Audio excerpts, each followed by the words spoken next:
Asians around here, basically age 35 and below. So there's basically a lack of awareness about ASEAN, So the foundation, which is mandated to promote ASEAN awareness and people exchange to support the community building process, we decided that we needed to do something about it, and this was why the Model ASEAN meeting was formed. So the journey for the Model ASEAN meeting, we started in 2015. We actually organized one to coincide with the Malaysian chairmanship. And we brought in almost 80 students. This year, I think it's going to be a larger team, and I think it's also will be larger in the sense that you'll be doing a two-tiered sort of like simulation of the meetings. So I hope it will be exciting.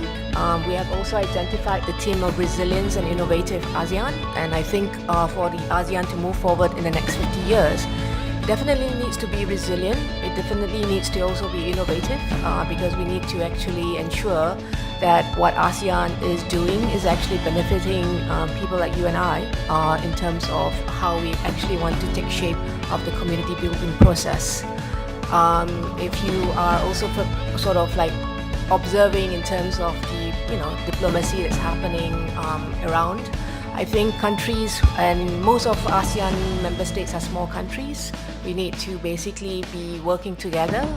The stronger we are as a group, we can basically have a more united voice in terms of our in the global arena, basically then asserting our also agenda on the international order. So the whole idea of Model ASEAN is basically to give you an understanding of why your leaders every year comes to ASEAN meetings twice a year.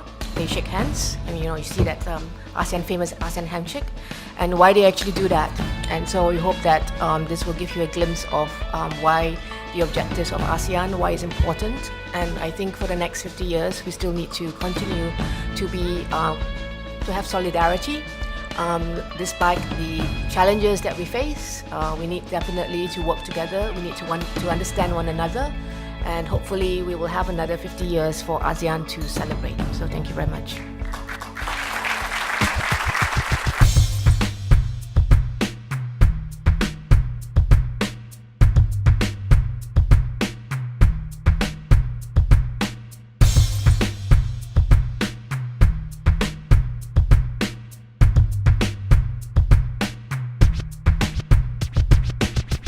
Also, because that data is not captured in the Ministry of Manpower in the statistics, they don't take CPF, so we don't know if they are being taken care of sufficiently. But NTUC has started to step up and look at insurances and coverage for some of these things. To help employment also, we worry about what the future holds, and I don't say that the government knows exactly what kind of jobs will be like and how the economy will be structured. So Skills Future, for those of you, our ASEAN friends who don't know, is a nationwide program that we provide for all citizens, including young people. But it is just, how would I say, a nudge. It's a platform that encourages you to think about your skills and whether it's still relevant. It is not the solution, but it's meant to shift your mental mindset. The challenge for ASEAN, I guess, is similar. The future of jobs and economy is something very relevant to all of you. In some countries, the traditional economies are still relevant, but there will be parts of your economy that will be restructured. For Singapore, it is very certainly very volatile. So the question is, what kind of skills and competencies are relevant for you?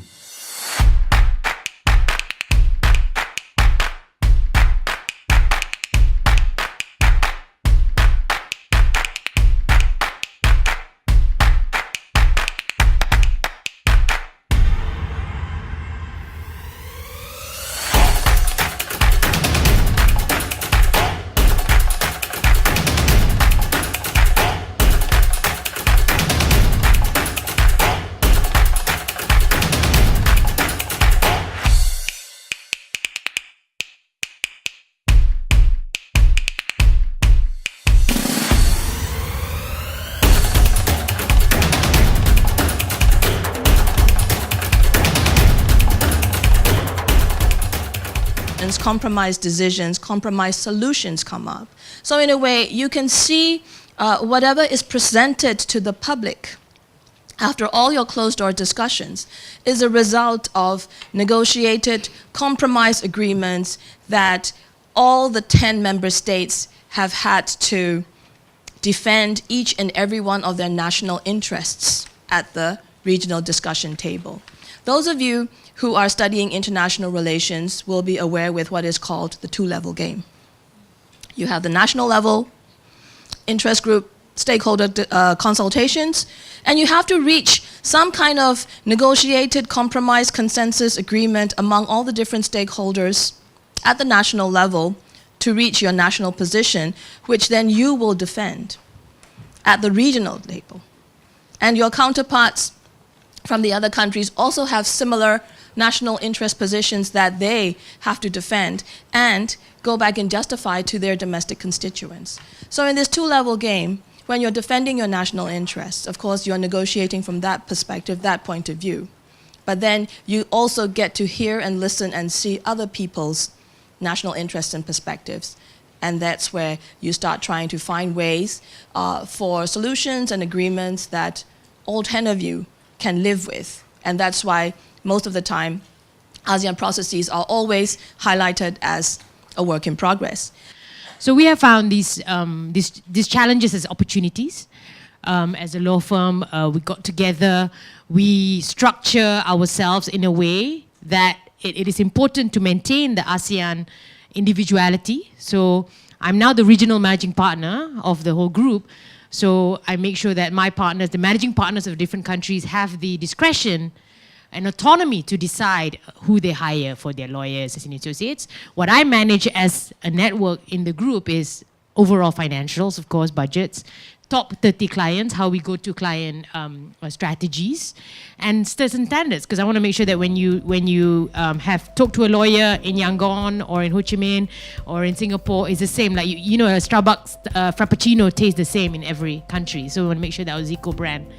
Yesterday's program, you have heard that, you know, there's the ASEAN Political Security Community, there's the ASEAN Economic Community, and there's the ASEAN Social Cultural Community.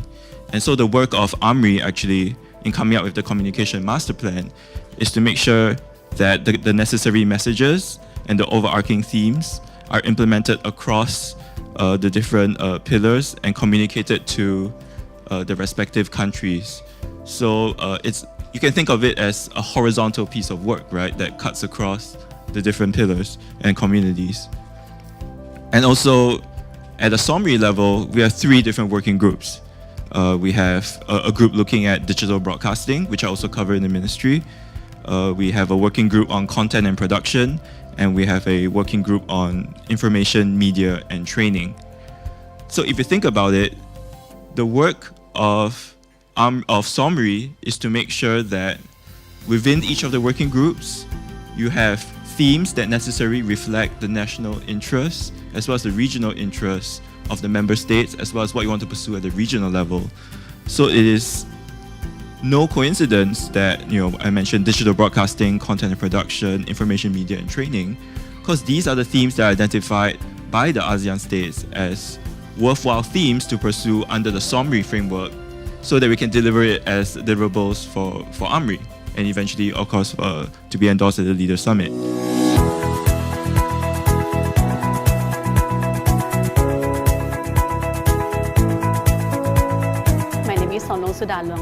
I'm representing Laos. So today we are here at the NUS National University of Singapore, and here is the 4th ASEAN Foundation Model ASEAN meeting. So here today I'm so glad to be here because this program is very beneficial for like the youth of ASEAN, and like this program also enhance and gather the youth from all over 10 ASEAN. And this program, I can see that the harmony that the ASEAN work together, the ASEAN youth work together, and how the ideas of the other country as well about the ASEAN. And this program is very useful for us and also the other ASEAN as well, because this program let us know about the not only in the general information, but also the policy, the law, the general information of ASEAN. It's really amazing that it's the first time for me to join this kind of the great event called the 4th AFMAM ASEAN Foundation model of ASEAN Summit, ASEAN meeting. In this case, I would like to provide three main things that I can learn from this. First, this kind of event can let all the students to know the background of what is ASEAN, and also second, and then after we know about ASEAN, we know about the foreign policies of ASEAN and also the decision making of ASEAN. It's just the introduction of the event. And then second thing, this event also help the youth, especially the student, to know exactly what is the process of ASEAN Summit. And then the third one, I think is the really key and important for this event is they perform as a reel of the key actors in each government of the regional country.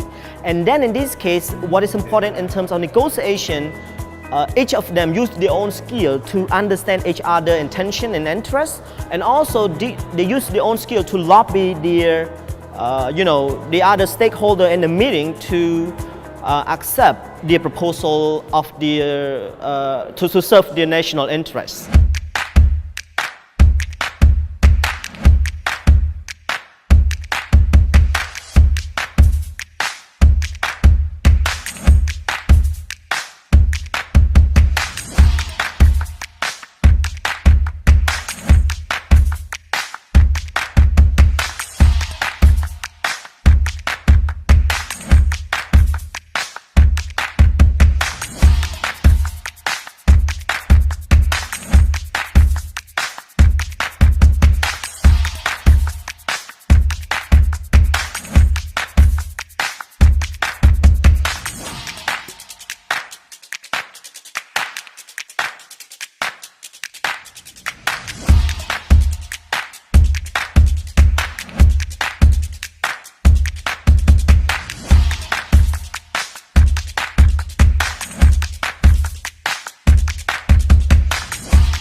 Having me here this morning.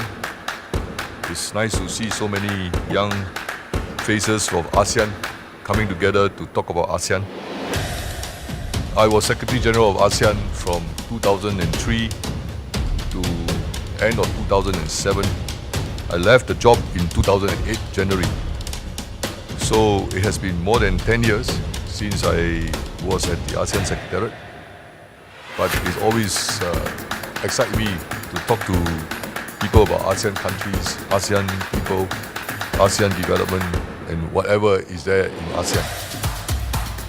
So I hope you will take this opportunity to enjoy yourself and to learn more about ASEAN.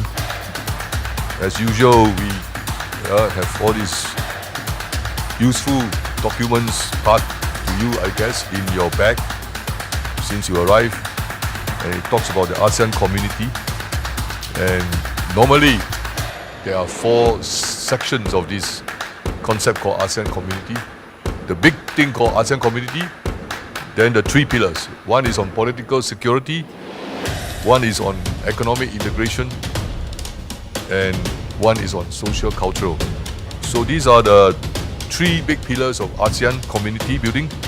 And I hope by the time you finish this model ASEAN meeting in Singapore, you would have become very familiar with all the 3 pillars, and you can go home and tell your parents, tell your friends, and tell all the other people you meet every day in your life about ASEAN, and more importantly, to make sure that they support the ASEAN community building.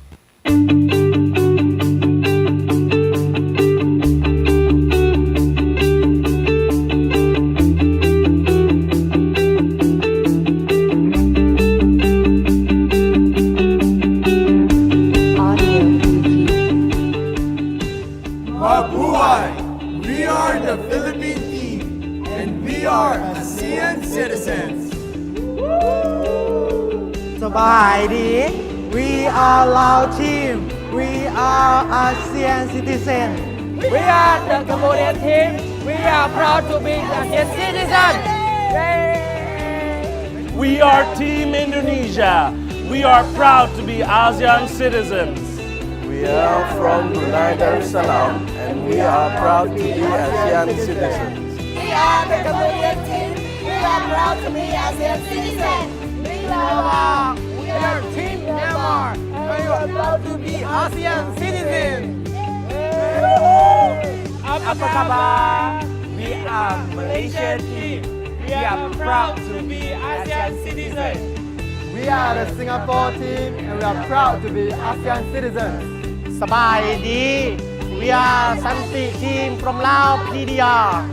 We are proud to be ASEAN citizens. Sawasdee krab. We are Thailand team. Go ASEAN go. Hello. We are Malaysian team. We are proud to be ASEAN citizens. Suicide. We are Cambodia team. Go AFMAM. Go ASEAN. Sawasdee krab. We are Thailand team. We are proud to be ASEAN citizens.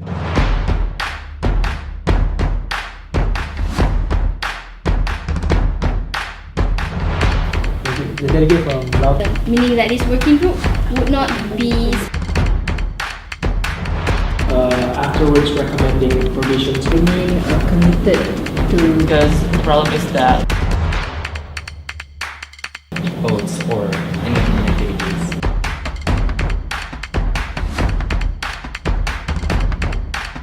So that the transition to renewable energy would prevent further degradation of. Explain what you disagree with and why.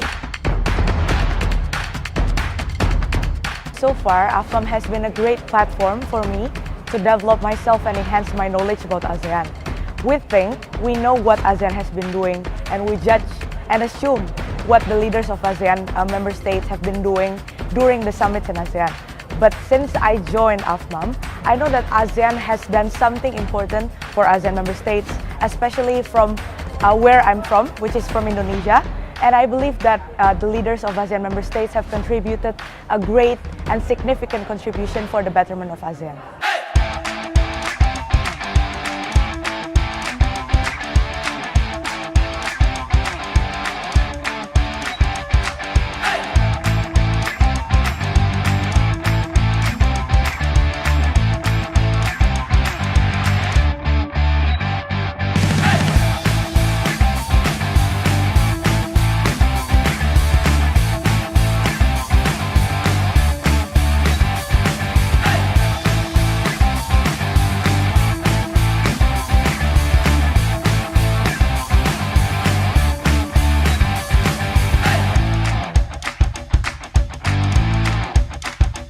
It's been a very fruitful event for our students from Bangkok University and for myself to learn more about the model ASEAN meeting from this AFMAM 2018 here in Singapore.